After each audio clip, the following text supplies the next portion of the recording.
자, 다음 소식은 이 사진에 등장하는 바로 이 인물입니다. 자, 이 카메라를 좀 바짝 잡아주십시오. 누군지 아시겠습니까?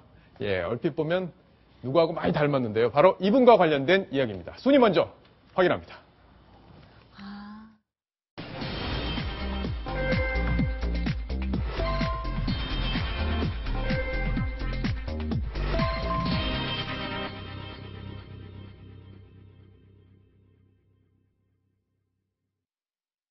국민의 말씀에 경청하고 국민을 존중하고 국민의 뜻을 헤아려가면서 서는 그런 시대다. 그렇지 않으면 이제 이 어려운 난국을 헤쳐나갈 수가 없다. 두 번째는 야당을 이기지 않는 내각을 통할하는 총리가 이 시점에서 필요하다. 그리고 대통령께 직언하는 총리입니다. 그래서 마지막 공직의 기회로 삼고 국가와 국민을 위해서 헌신하겠다.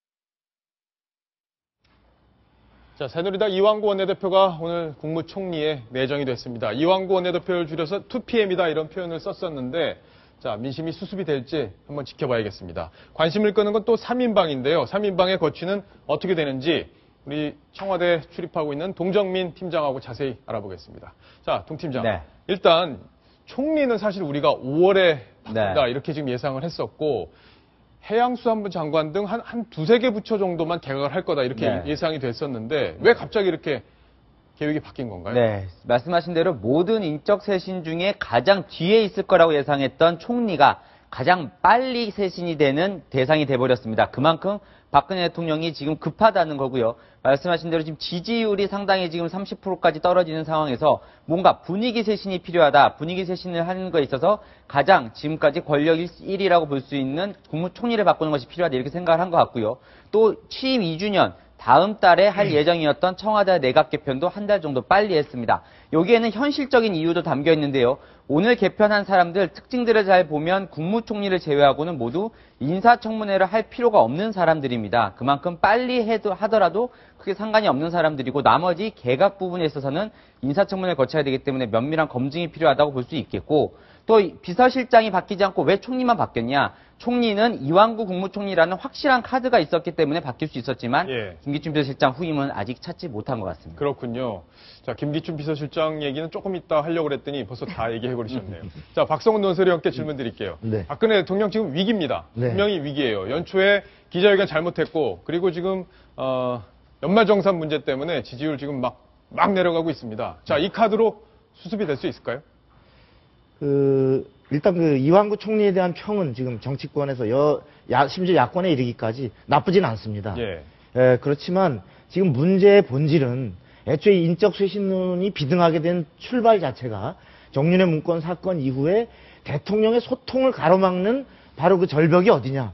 그래서 김기춘 실장과 이른바 문고리 3인방이라고 하는 이 부분들이 막혀있기 때문에 그동안 얼처구니 없는 인사들이 막 나오고 국정이 혼선을 빚었다. 이런 것들이 어떤 민심이 악화된 출발이었기 때문에 총리라는 효과로 일정 부분은 그 외양의 화려함을 대신 허기를 달래줄 수 있을지 모르지만 근원의 구조적인 요인, 다시 말해서 국정의 근본적인 쇄신을 바라는 국민의 요구에는 상당히 미흡한 인사다. 이렇게 볼 수밖에 없을 것 같습니다. 자, 이두하 변호사께 질문 드릴게요. 새누리당 의원을 지내셨는데, 자, 저 정도면 원내대표를 발탁을 해서 지금 청와대로, 국무총리로 지금 데려갔단 말이에요. 그러면은 국정을 어느 정도 힘있게 끌고 가겠다, 이런 의지가 좀 반영이 된 것 아니냐, 이렇게 볼 수도 있을 텐데, 어떻습니까? 제가 아마 직전에 여기 탑10에 출연했을 때 아마 5월쯤에 이완구 원내대표가 총리가 되지 않을까 이렇게 말씀을 드렸던 것 같은데요. 상당히 시기가 앞당겨졌는데 이완구 원내대표는 우선 공무원으로 행정고시 출신으로 공무원 생활을 상당히 오래 했기 때문에 그리고 도지사 경험도 있으니까 공무원 조직 장악력 그리고 행정 경험이 있어서 아무래도 국정 운영을 성공적으로 대통령의 국정 운영을 뒷받침해 줄 수 있다 이렇게 믿은 것 같습니다. 그리고 저는 좀 전에 이제 박 의원께서 말씀을 하셨지만 저희는 좀 그 부분에 대해서 긍정적으로 희망을 갖고 있는 게요. 대통령께서 태도가 약간 변화를 보이는 게 아닌가라는 희망을 갖고 있는데 태도 변화라는 건 뭔가요? 그러니까 집권 3년 차가 되면 보통의 대통령들은 이 정도가 되면 정보가 직결되고 국정 운영에 결을 헤아리게 되면서 대통령의 힘이 극대화됩니다. 그래서 역사하고만 대화를 하고 싶어 하지 그 참모들하고도 얘기를 별로 안 하고 싶어 하고 저희도 국회의원 시절에 뭐 말씀을 드려도 너희가 모르는 걸 난 잘 알고 있다 이런 이런 식으로 얘기를 하시는데 박근혜 대통령 오히려 그 여론이 지지율이 떨어지면서 민심 위반의 엄중함을 깨닫고 태도가 변화된 게 아닌가 그렇군요. 싶습니다. 예, 자, 조수진 차장 얘기 안 들어볼 수 없죠. 어떻습니까? 네. 뭐 이완구 원내대표 예정이 돼 있었죠. 네. 결국 국무총리로 가는 거는 시기의 문제다. 이런 것만 나왔는데요. 일단 그 집권 여당의 원내대표가 중간에 임기를 그만하지 못하고 어떤 내각에 들어가는 것 이번이 처음입니다. 그런데 이 새누리당이 반발할 법도 한데 지금은 환영하는 것 바로 당청 관계가 굉장히 삐걱댔기 때문인데요. 당청 간의 어느 소통이 굉장히 원활해지는 것 아니냐 그렇게 기대를 하고 있습니다. 당청 간의 소통 원활해질 것이다. 자, 여러 가지 긍정적인 일단 분위기는 잡히고 있습니다. 자, 일단 이완구 새 국무총리 내정자 어떤 사람인지 궁금하실 텐데 그분이 어떤 이력을 걸어왔는지 저희가 준비를 했는데요. 동정민 팀장이 좀 자세히 설명을 해주시죠. 네, 이완구 내정자 50년생이고 충청도 출신입니다. 충청의 맹주로 지금 많이 떠올랐고 충남도지사를 또 2번을 지냈고요. 김종필 전 총리와도 아주 가까운 사이입니다. 성균관대 행정학과를 졸업했고요. 그리고 원래 관료 출신으로 쭉 지내왔고 행정고시 25살에 행정고시 합격을 했네요. 네, 그 당시에 좀 빠른 편이죠. 행정고시 합격을 해서 관료로 쭉 생활을 해오고 특히 경찰 그 이력이 상당히 길지요. 경찰서장 충남 홍성 경찰서장부터 해서 LA에 가서 총영사관 내무영사도 지내고요. 그리고 충북청장까지 지내고 47살의 나이에 국회의원이 됩니다. 그리고 지금 3선 의원이죠. 국회의원으로 지내고 또 도지사를 2번을 지내면서 승승장구하면서 충청 맹주로 떠올랐고요. 자, 이때 보면은 세종시 이전에 반대하면서 문제 제기를 하고 도지사직 사퇴를 했어요. 네, 그게 오히려 이제 박근혜 대통령과 상당히 가까워지는 계기가 또 되기도 하면서 지금까지 원내대표로 가는 또 기반이 되기도 했습니다. 자, 이 이후에가 조금 명함이 엇갈렸었는데, 자, 이후의 상황까지도 한번 보겠습니다. 네, 근데 이완구 갑자기 떨어졌네요. 이게 몸이 안 좋았죠, 상당히. 혈액암으로 총선도 포기하고 당시에도 뭐 총선에 나와라 당시 러브콜이 아주 많았는데 몸이 안 좋아서 상당히 좀 아프셨고 지금도 상당히 이제 몸 관리를 해서 잘 하고 있죠. 술 안 드시고 또 그러면서 이제 있다가 건강 회복을 했죠. 건강 회복하면서 바로 이제 재보궐에 당선되고 지금 곧바로 모든 여러 친박 의원들을 제치고 친박의 맹주가 되면서 지금 원내대표 그리고 국무총리 자리까지 올랐습니다. 자, 요때 재보궐선거 동기가 바로 김무성, 안철수, 이완구 요 세 분이 이때 들어왔는데 원내대표 거쳐서 국무총리에 내정이 됐습니다. 현재 66세입니다. 자, 박성훈 논설위원. 일단 정치인 총리를 발탁했다. 이게 좀 의미부여를 좀 해볼 수가 있을 것 같아요. 무엇보다도 그 박 대통령이 부족한 것으로 얘기됐던 정치권과의 소통 강화에 큰 의미를 부여할 수 있겠습니다.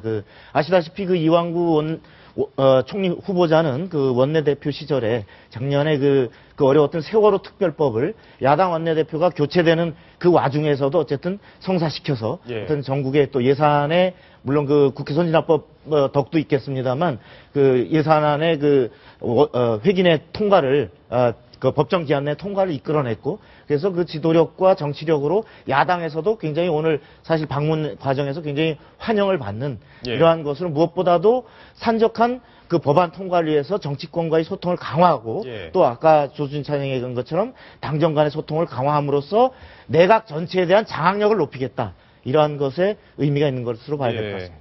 자, 동정민 팀장이 이 친박 내부 기류에 아주 정통하잖아요. 그래서 제가 좀 어려운 질문 하나 드릴게요. 자, 지금 이완구 총리 내정자는 친박이긴 하지만 최경환 부총리에 비해서는 대통령과 가깝다고 얘기할 수는 없잖아요. 근데 이분이 총리가 되고 최경환 부총리가 됐는데 앞으로 이제 통솔을 받아야 되는데 서로 미묘한 감정 싸움 없을까요? 저는 아주 지금 재밌는 포인트를 지적을 해주셨다고 보이는데요. 일단 지금 부총리 이상, 국무총리 1명과 부총리 2명이 모두 여당 정치인입니다. 상당히 화려한 라인업을 자랑하고 있는데 한 달에 2번씩 이 3명이 정례 회동을 합니다. 그러면 자리가 있는데요. 가운데에 국무총리가 있고 왼쪽에 경제부총리, 오른쪽에 사회부총리가 앉습니다. 가운데 국무총리가 이 회의를 주재하는 모양새인데 말씀하신 대로 나이는 이완구 내정자가 더 많지만 최경환 경제부총리 말씀하신 대로 친박 최고의 실세라고 볼 수 있고 또 같은 3선 의원이었고요. 그러다 보니까 이제 본인이 친박 실세라고 할 수 있지만 지금 어쨌든 이완구 원내대표를 모셔야 되는 자리고 또 하나 여태까지 정홍원 국무총리는 경제에 거의 개입을 하지 않았습니다. 그러나 이완구 지금 내정자가 오늘 기자회견에서 경제 살리기에 매진하겠다라고 경제에도 개입할 의사를 또 보인 것. 최경환 경제부총리는 상당히 좀 달갑지 않은 것 같고, 아닐 것 같고요. 예. 또 황우여 사회부총리는 뭐 더 잘 아시겠지만 나이도 3살이 더 많은 데다가 5선 의원입니다. 그렇죠. 그렇기 때문에 또 그런 것도 비판할 수 있는데, 결국 핵심은 누가 많이 대통령하고 독대를 할 수 있느냐가 저는 되게 중요한 포인트라고 생각을 합니다. 예. 지금까지 국무총리와 경제부총리는 모두 일주일에 한 차례씩 대통령과 독대를 해왔습니다. 그러나 정홍원 국무총리는 가끔 한 주일씩 거르는 경우도 있지만 최경환 경제부총리는 매주 어떤 특정 요일에 대통령과 독대를 해왔고 그 시간도 상당히 길게 해온 걸로 알려져 있거든요. 이완구 국무총리가 어느 정도 대통령과 독대를 할 것이냐도 이 두 사람의 관계에서 상당히 재밌는 포인트 같습니다. 예. 자, 조수진 차장께 질문 드릴게요. 일단 야당 분위기가 지금 좀 긍정적이죠? 네. 청문회 통과 가능성 어떻게 보세요? 일단 이완구 원내대표가 정치인 출신 아닙니까? 예. 같은 국회의원을 했기 때문에 같은 어떤 동지를 상처를 내는 그런 일은 조금 과거와 달리 드물겠죠.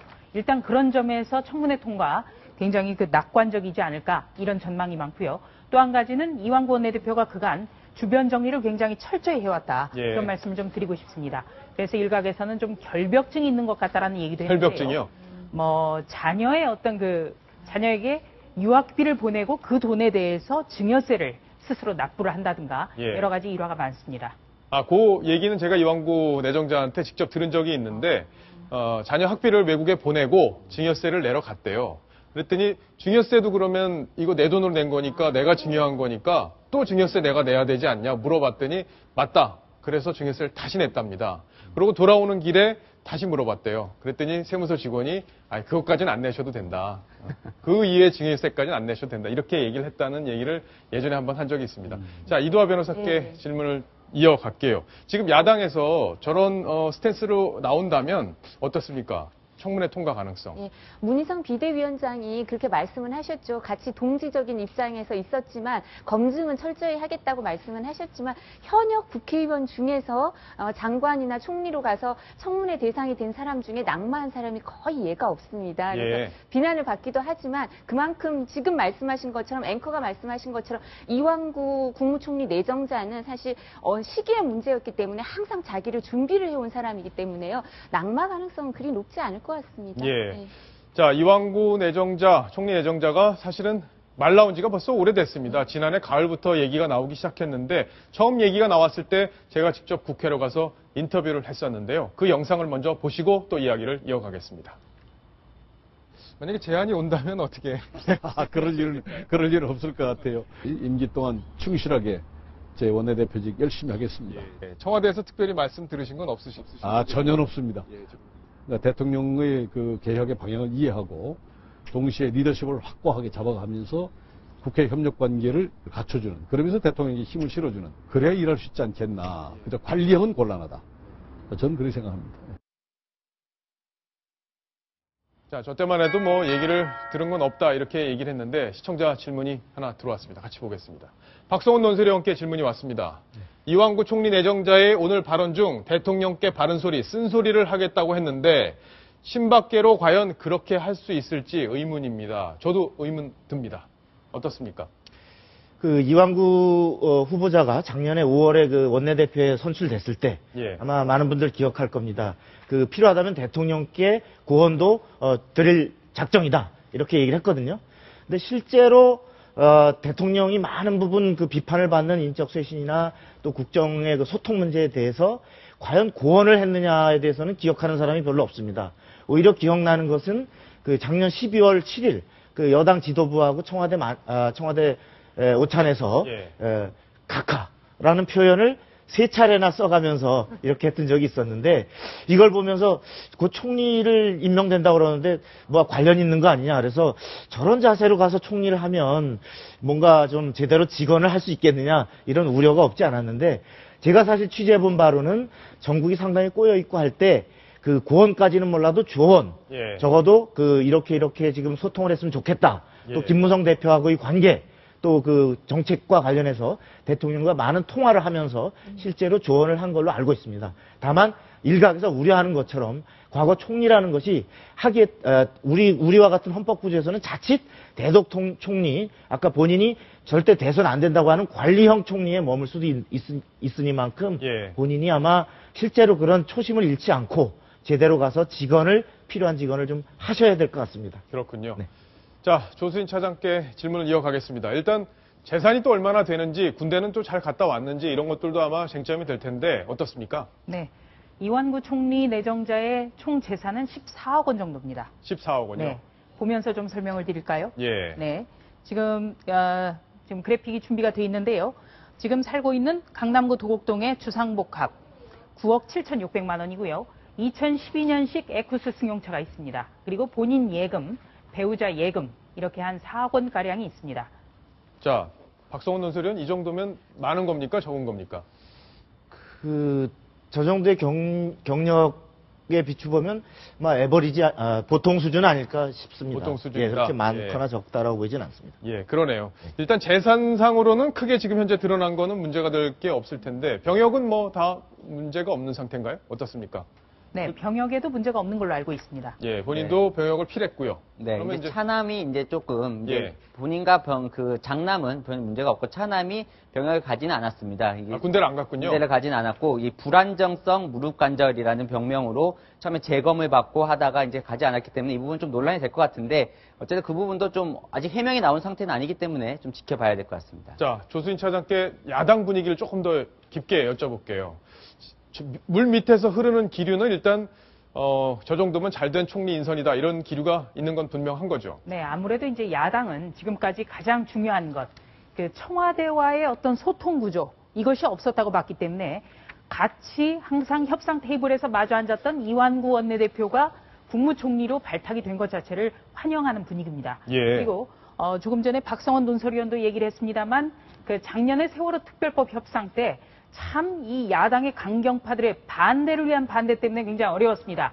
이때 자장면을 먹어가면서 굉장히 끝까지 설득하는 그런 모습도 보여줬고요. 또 한 가지, 오늘 이완구 원내대표가 총리 지명된 뒤에 한 것, 제일 먼저 한 것이 바로 야당을 찾아간 겁니다. 예. 그리고 그 소감에 대해서도 야당을 이기려 하지 않겠다 이런 얘기를 했습니다. 이런 것 자체를 굉장히 긍정적인 신호로 봐야 되는 거죠. 자, 그렇군요. 오늘 바로 이제 총리 내정 발표 이후에 야당 대표를 찾아가서 환하게 웃는 모습인데 둘 다 뭐 표정이 아주 좋습니다. 자, 오늘 어떤 대화를 나눴는지 잠깐 살펴봐야겠네요. 대통령과 야당 지도부 만남을 대통령에게 강력하게 건의하겠다. 그러니까 소통을 강화하는 역할을 총리가 또 하겠다 이렇게 얘기를 했는데 문희상 위원장, 비서실장이나 정무수석이 서운하겠네. 다 해먹어서. 예, 이완구 내정자가 다 해먹지 않겠죠. 자, 그러면 오늘 청와대 얘기를 조금 더 동정민 팀장하고 해봐야 될 것 같아요. 오늘 관심을 끌었던 게 이제 김기춘 실장이 과연 물러나느냐 바로 네. 그거였는데 오늘 빠져서 처음에 저도 보고 깜짝 놀랐습니다. 네. 자, 아까 후임자를 찾는데 어려움이 있었다 이런 얘기를 하는데 실제적으로 돌아가는 얘기 좀 깊숙한 얘기를 좀 해주시죠. 박근혜 대통령 원래 김기춘 비서실장을 별로 바꾸고 싶어 하지 않습니다. 지금도 그랬고요. 신년 예. 기자회견 때도 김기춘 실장이 사퇴를 하겠다고 했는데 본인이 말렸다고 그러고 있지 않습니까? 어쨌든 지금 여론이 워낙 김기춘 사퇴서를 기정사실화하고 있기 때문에 언젠가 지금 조만간 뭐 이번 개각이나 청와대 개편이 아직 남아있기 때문에 그것이 마무리되면 바꾸겠다는 생각은 하는 것 같은데 그렇게 시급하게 본인이 느끼고 있는 것 같지는 않다 이런 거고 두 번째는 아까 말씀드린 대로 총리는 확실한 후임 카드가 있지만 비서실장은 아직 대통령이 김기춘 비서실장을 대체할 후임을 제대로 찾지 못했다. 이것도 시간이 걸리는 이유 중에 하나입니다. 예. 자, 지금 소통 문제 때문에 조윤선 정무수석도 그동안 도마에 계속 올랐었어요. 근데 오늘 뭐 거론이 되진 않았죠. 정무특보도 오늘 빠져 있던데 네. 왜 그런 거죠, 이거는? 네, 그렇습니다. 정무특보는 그야말로 아주 중요한 자리고 지금 사실 특보라는 자리를 생각하게 된 것이 바로 이 정무특보 때문입니다.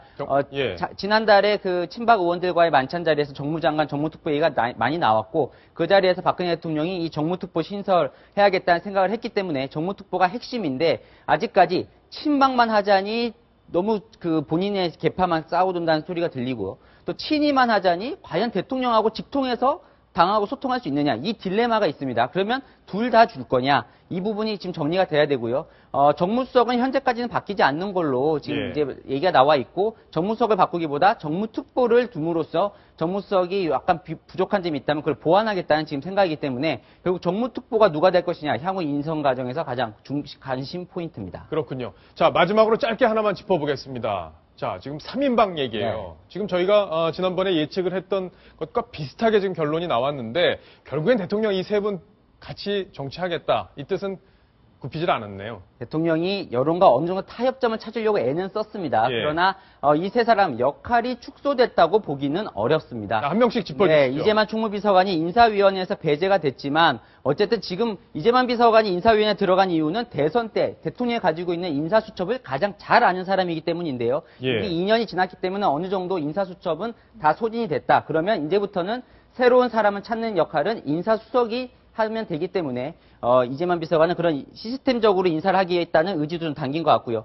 정호성 제1부속비서관은 제2부속실이 폐지되면서 부속비서관으로 합쳐졌죠. 그러면서 오히려 정호성 비서관은 좀 역할이 커졌다라고도 볼 수 있을 것 같습니다. 그러네요. 그리고 안봉근 부속비서관이 2부속실이 폐지되면서 국정홍보비서관으로 갔는데 박근혜 대통령 지금 국정홍보에 상당히 갈증을 심하게 느끼고 있습니다. 예. 잘 안 되고 있다는 느낌을 갖고 있기 때문에 안봉근 비서관이 국정홍보로 가면서 각 부처의 홍보를 잘 총괄하는 역할을 하겠다. 재밌는 포인트는 사실 국정홍보비서관은 2년 전에 대선 과정에서 그 사망을 했던 이춘상 전 예, 보좌관이 원래 원래 역할이 하던 국정홍보비서관 역할을 해야 되는 거거든요. 네. 그리고 가장 중요한 자리에 또 안봉근 비서관이 갔는데 대통령으로서는 어쨌든 17년 동안 본인을 수행했던 안봉근 비서관을 더 이상 수행을 하지 않게 마음 먹은 것 자체는 본인으로서는 또 큰 대단한 결단으로 결단이다. 볼 수도 있을 것 같습니다. 예, 그렇게 예. 평가를 할 수 있겠네요. 자, 박성훈 논설위원님 마지막으로 정리를 해주시죠. 이 정도의 오늘 청와대 인선과 총리 총리 발표 네. 어떻게 정리를 할 수 있을까요?